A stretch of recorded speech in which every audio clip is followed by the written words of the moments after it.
Hello everybody, welcome to our Enshrouded survival guide. So we are talking about Shroud cores today because honestly, you are going to need quite a few of these guys in the game. They're very a common resource in regards to the demand, but not so common in terms of going out there and finding them. Now, obviously, you can find Shroud cores out in the wild. They tend to be like rewards for bosses that you fight out in the Shroud, but you're gonna need more than what those drops will give you, which is why you can also craft them. And that's kind of what this video is primarily focused on, crafting these guys. So to craft them, you're going to have to talk to the alchemist. He's the one who is... Why is he running from me? He's the one who can craft this through for us. We have to go through that brush there. So let's go ahead and talk to him, and we'll see. Right down here, we can make Shroud cores. Now, this gets unlocked. I think it unlocked for me after I actually recruited him. If that's not the case for you, you probably have to like collect, you know, one of these materials here. That tends to be how Enshrouded likes to unlock its recipes. But basically, once you recruit the alchemist, you have to collect 10 Shroud spores and 10 Shroud liquid to make a single Shroud core.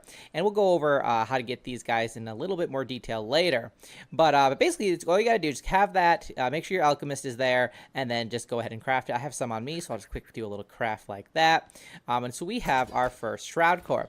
Now, what do we use Shroud cores for? And if you haven't gotten to that part in the game yet, you know, that's probably what you're wondering, like, what's the big deal? Well, these guys are primarily used first for upgrading your flame altar there, so that basically allows you to extend your boundary, which is, you know, very helpful if you want to build, you know, larger bases and such. So that's primarily like what it's used for, but it's also used in like a lot of different kind of crafting recipes to make certain items and such. So you're gonna be needing quite a few Shroud cores throughout the game. Now let's talk a little bit more about how we can get the ingredients here, the Shroud spores and the Shroud liquid. So why don't we actually make our way down to the Shroud. Now, Shroud liquid is definitely, I would say, probably whoa, we're lagging hard here. Probably one of the easier items to get your hands on, just because it does spawn like kind of almost everywhere, and it's very easy to get. We're gonna bring this little wolf with us into the Shroud apparently. So if we just go ahead and just go on right down here into the Shroud. There we go. These little ball thingy, mushroom thingies that have yet to fully load in.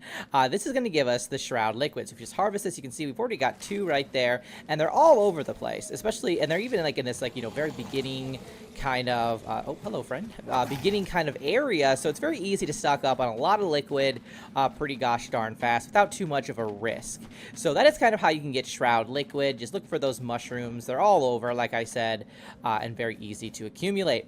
Now the other half of that is Shroud spores, and these guys aren't quite as easy to get just because the drop rate isn't always reliable. Now, I always find that the ones who give like the highest chance of dropping Shroud spores are the Thunderbrute, the Fell Thunderbrute bosses. And the level does not increase like the amount of the number of spores you'll get. So I always recommend, if you guys can, to just go to like the first kind of elder or the elixir well that the game kind of leads you to at the beginning of the game. It's like, oh, go, you know, take care of this well, and there's a Thunderbrute there. Go fight him, like, just kind of farm him, because he typically drops, you know, a good bunch. He might actually even drop a core itself, so you can kind of get, you know, 2 birds, 1 stone, you know. so do that, and then also that place is the elixir well there is full of these guys here, the Fell. There's a ton of them there, so you can just kind of go through just like that and clear them out. And if you're lucky, you will get... Oh, I got a ring, which is... We'll take that too. But if you're lucky, they will drop some spores for you here. There we go. We got 2 right there. So they don't drop like a lot, so you are going to have to farm quite a bit just to get your hands on them. So so that's kind of like the way to get spores. So obviously just go to a place that has a lot of these guys. I recommend, you know, the elixir wells, because there's going to be a lot of them there. You can just keep farming, keep running through, and then, you know, take care of them that way.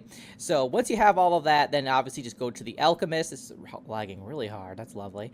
Go to the alchemist, and then go ahead and he can craft it for you. You guys can get plenty of cores that way, and hopefully, anyway, with a little bit of luck, you won't be quite as low as you might be otherwise. So hopefully you found that helpful. If you have any questions, do let me know in the comments. Otherwise, I'll see you guys in the next one. Till then, keep surviving and keep thriving.